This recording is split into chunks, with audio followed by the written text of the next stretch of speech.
What's up everyone, my name is Mike and welcome back to my channel, and today we're going to be talking about VeVe's space in the market right now with so many new NFT platforms coming up and really launching some amazing projects as well as utility, gamification, and so much more that's really starting to take market share away from VeVe. Now all of these platforms have something unique and different about themselves, so we're not quite comparing apples to apples in every situation, but I think this is important to talk about. Let's get into it. So just my background into all of this, I'm still really new to the NFT space and crypto in general. Crypto I only started investing into back in 2020. I knew about it well before then, learned and tasted a little bit here and there prior to that getting into it.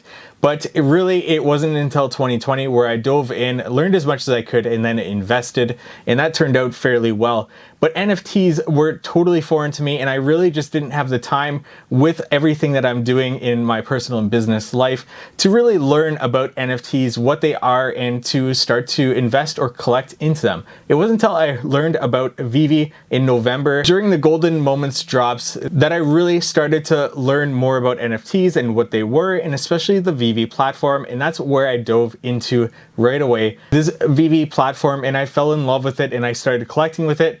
Around the time that we also saw a major rise in all of our collectibles value until it hit about mid-February when we saw that come back down to about now, where we are currently sitting close to where we were back in December in terms of valuations for our collectibles. But I'm still very bullish on VeVe in the long term. I think when we look back to this time, we'll see how cheap and inexpensive these collectibles were to just pick up and to sit on, especially if VeVe holds up to their promises that they've got coming out, which brings me to so much things that VeVe has promised that hasn't followed through on just yet, and they're really losing when it comes to other NFT platforms, really taking market share away from VeVe at this current point in time. Now, like I said, these aren't quite comparing apples to apples, and there are totally more than just these NFT platforms that I'm going to mention in the space that I just don't think are at the point to which we can include them in this conversation. But I could be completely wrong on this, because there's platforms like Palm and Wax that I just don't know much about, but I'm also not too excited about, and that's why I just don't know too much about them. But maybe in the future I will learn more, or they'll come up with some collectibles that I really want to get into. But for now, I'm going to include 3 platforms in this conversation: VeVe, Recur, and HRO. And to be honest, Recur I wasn't even quite excited about until just recently. I actually didn't get the Recur pass, but I did pick one up for about $340. And when that Recur pass was coming out, I was super on the fence about getting it. I had it in my cart and I didn't purchase it. And it definitely went up in value, and it does hold some utility to be able to get in on some Recur pass specific drops, like we're going to be seeing with this Star Trek drop that was just announced. But it's not just this Star Trek drop that has Recur getting more and more into the conversation. They also had that college basketball drop that I definitely didn't go for, and I know a lot of people didn't actually go for, and you can actually still purchase them at the time of recording this as well. But also their cash out that they have available in 84 countries, something that VeVe has really struggled with rolling out and promising time and time again that it is coming soon. And then they announced this Star Trek drop, which is really incredible in terms of what they plan on doing with it. It's really interesting that Recur has websites set up for each of these drops. For example, they've got the Star Trek.xyz website for this drop and everything that's going to be used in this drop, as well as a Paramount Pictures.xyz, which we're going to look forward to many more collectibles coming out through that Recur program. And you can sign on in these websites using your Recur account. Everything will load up there in terms of your collectibles, and you can purchase off the drop these Star Trek collectibles that can be used later for gamification, which looks really interesting, and maybe I'll make a video specifically on this. But it's all these moves that Recur has recently been doing, and it seems like they've got more and more things coming down in the pipeline that they promised in their phases that are finally coming to fruition. and it's these that are going to start to take away the hype and the market share from VeVe. We are definitely going to see VeVe users flock to Recur. That doesn't mean that they're away from VeVe, that they're not interested in VeVe anymore, but I definitely think that VeVe users will go for Recur drops, especially when they've got similar licensors. For example, that Star Trek drop. Which brings me to a point that I want to make at the end here, but then I want to talk about HRO and their amazing platform that they launched.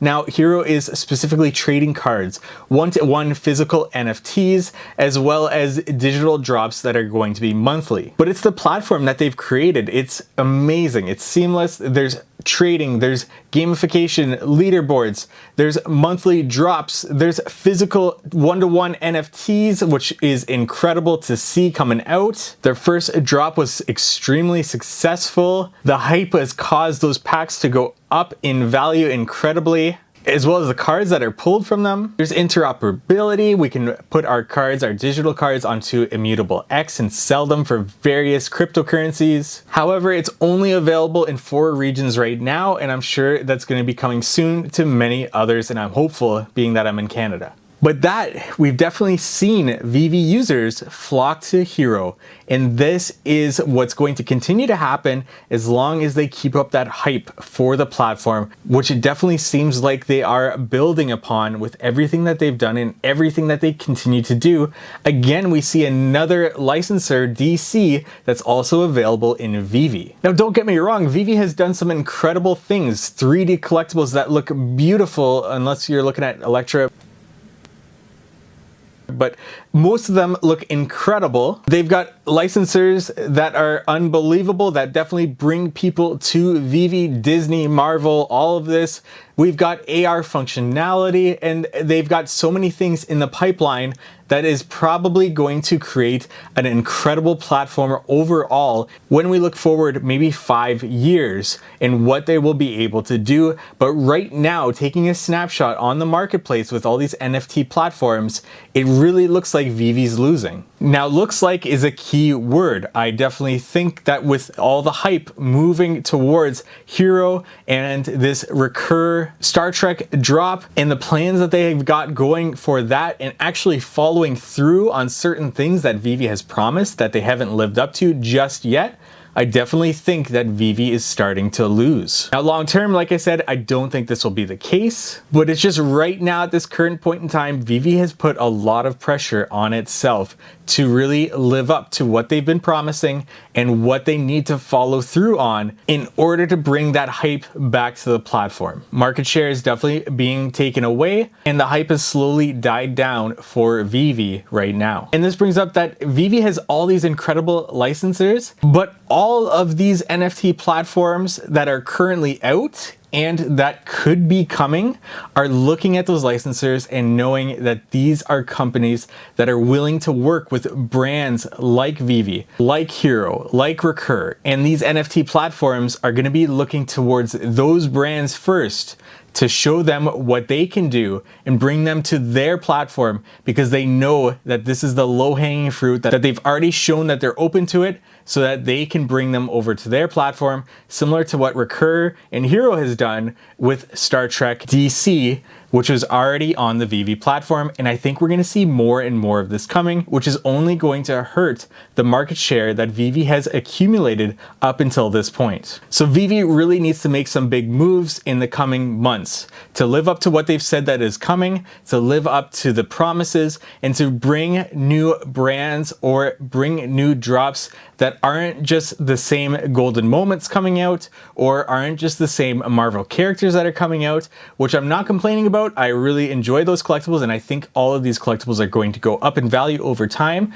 but it's those new brands, it's those new collectibles that come onto the market in VeVe that bring more people onto the platform, which then brings in more gems, which then allows those gems to be dispersed throughout the market and raise our value of collectibles in the long term. But I'd love to know your thoughts, your comments on this. Leave it in the comment section below. Let me know what you think about this video and what you think about anything that I've said. Again, comment section below. Like this video if you found it helpful for whatever reason, and subscribe to my YouTube channel for more of this content. Thank you so much for watching.